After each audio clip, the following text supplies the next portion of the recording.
Bienvenidos al podcast de economía e inversiones de Upside Capital. Revisaremos el rendimiento del mercado en Chile y el mundo y las principales noticias económicas y financieras que marcan la jornada.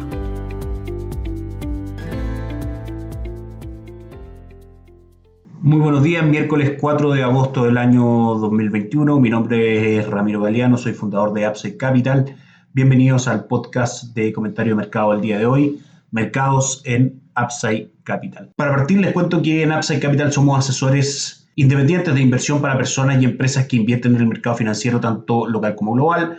No administramos capital con instrumentos propios ni recibimos dinero de los clientes. Hacemos asesoría objetiva y sin sesgo. Buscamos la mejor alternativa de inversión para cada uno de ellos y los ayudamos llevando sus inversiones a alguna de las administradoras de fondos asociadas con Upside Capital como la Reinvial, Itaú, Principal, Zurich, entre otros. Luego mantenemos una constante comunicación con nuestros clientes, realizando supervisión y seguimiento a su estrategia de inversión y a sus operaciones a través de nuestro equipo de atención a inversionistas. Bienvenidos a una asesoría objetiva, sin sesgo y con una mirada global. Bienvenidos a Upside Capital. Suscríbete a nuestras redes sociales en LinkedIn, YouTube, Instagram y Spotify.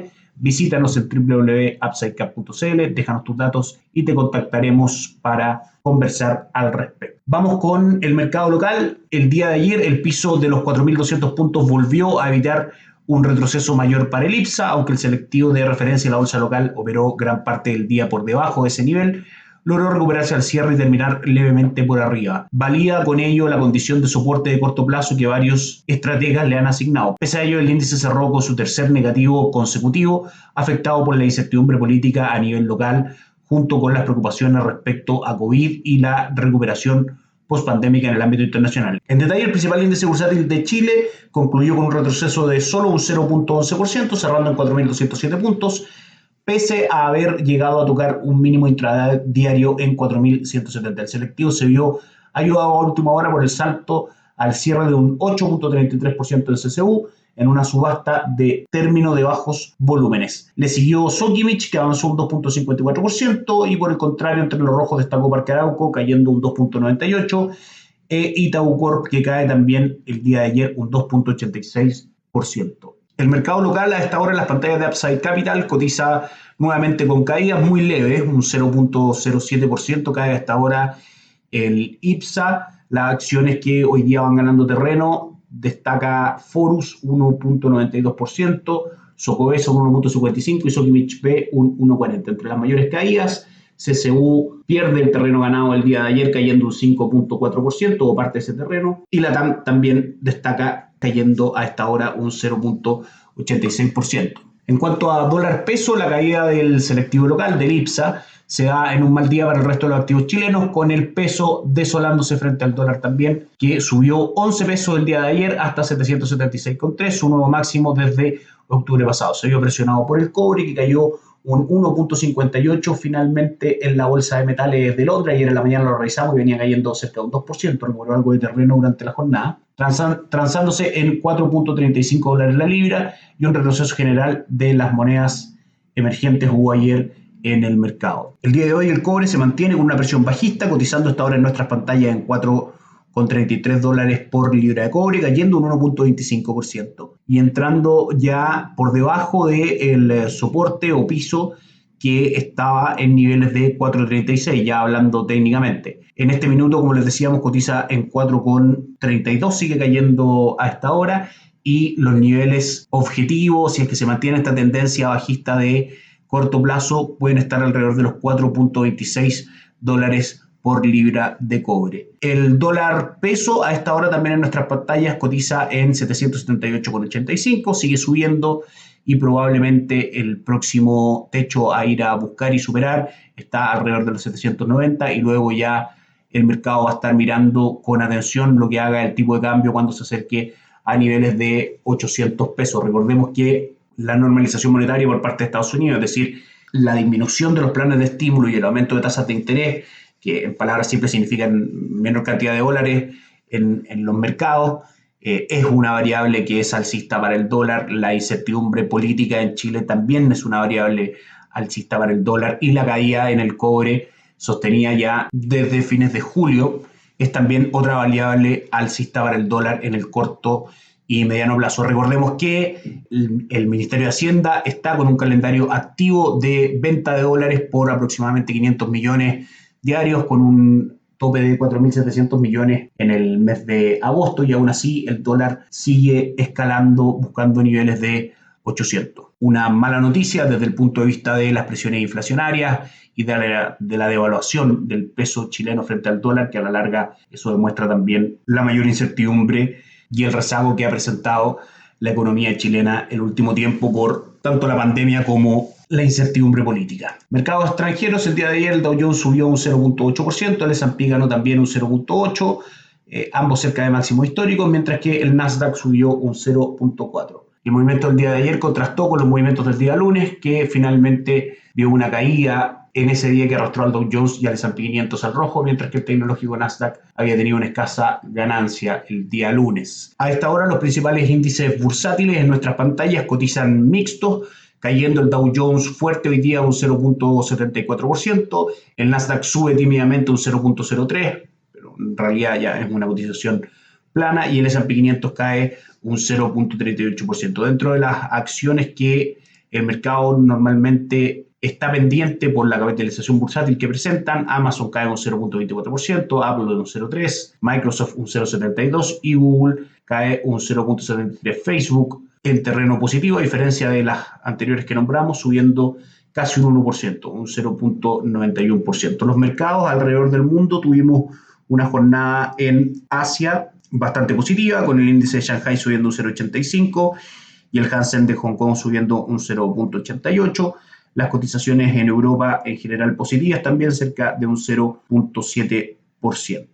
Probablemente el ánimo negativo de las bolsas a esta hora en Estados Unidos tiene que ver con el calendario de noticias económicas que los traders y quienes estamos dentro del mercado estamos siempre atentos. Hoy día recibimos noticias desde Estados Unidos, la creación de empleo no agrícola, el estudio independiente de ADP, que es un estudio privado respecto al dato de creación de empleo no agrícola, el dato más importante que los mercados en general están muy atentos, que se dará a conocer el día viernes. Esto es una especie de adelanto de esta agencia privada. El día viernes se va a dar a conocer el dato oficial junto con la tasa de desempleo y también otros datos importantes en esa misma materia. El empleo no agrícola al día de hoy de la agencia ADP finalmente no logra cumplir las expectativas del mercado, generando solamente 330.000 puestos de trabajo versus los 695 que el mercado esperaba. Mala noticia, y en general hoy día los mercados la reciben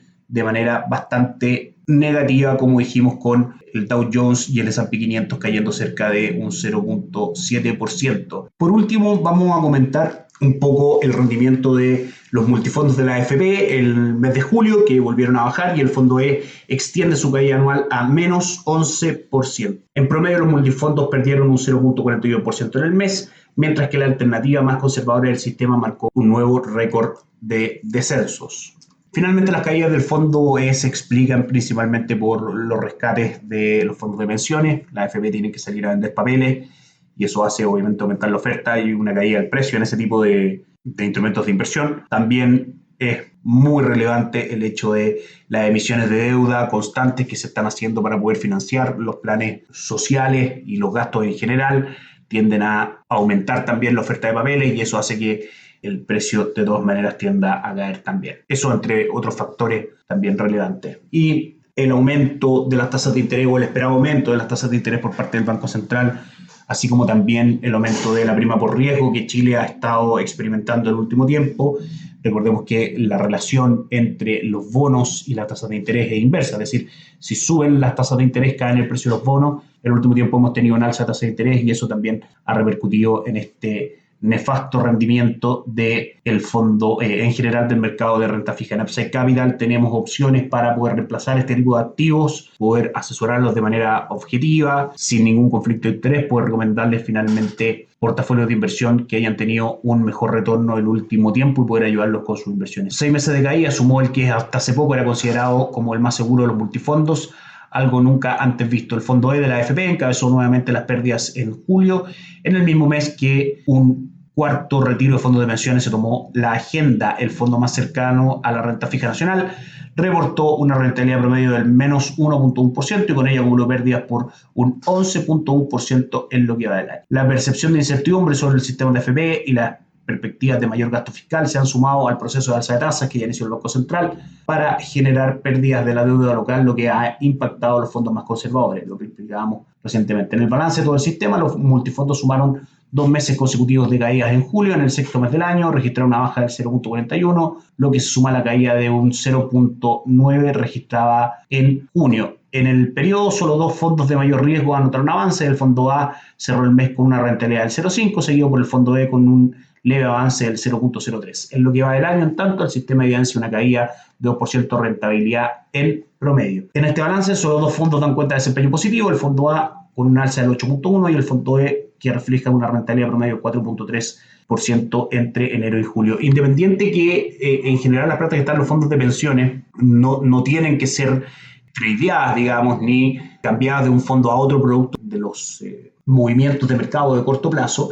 Sí es muy importante entender que en el largo plazo, en 10, 20, 30 años, la renta variable da un retorno muchísimo mejor que la renta fija, por ende hay que perfilar y adecuar los fondos en los que cada uno de nosotros tenemos, nuestros fondos de pensiones, según también el tiempo que quede para poder obtener esa jubilación y el plan de inversión que cada uno tenga. Entre los fondos más conservadores, EIB anotó una racha de 6 meses de pérdidas, con el fondo D cerrando el último mes con una caída de un 0.87. En lo que va al 2021 también, el fondo A reportó una rentabilidad del 8.1% hasta julio y en el mismo periodo el B también un retorno del 4.3%. Si lo vemos en 12 meses, el fondo A lidera los aumentos con una rentabilidad del 17%. El fondo B con un retorno del 11.1% y el fondo C con un avance del 1.9%.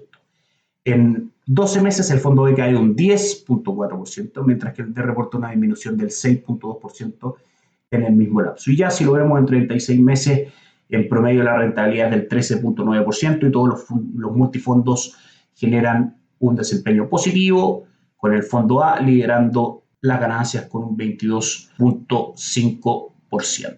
Esto reafirma lo que les comentábamos, que en el largo plazo los fondos de renta variable, la renta variable en sí, normalmente entrega un mejor retorno que la renta fija. Por eso, para este tipo de tips, de consejos y otras cosas más, inscríbanse en nuestra página web www.upsidecap.cl, déjenos sus datos y nosotros los contactamos para conversar al respecto. Y con eso cerramos el podcast del día de hoy, 4 de agosto del 2021. Soy Ramiro Galeano, fundador de Upside Capital, y les agradezco el tiempo de conectarse con nosotros, escucharnos y les deseamos que tengan todos un excelente día. Chao, chao. Gracias por escuchar el podcast de Economía e Inversiones de Upside Capital.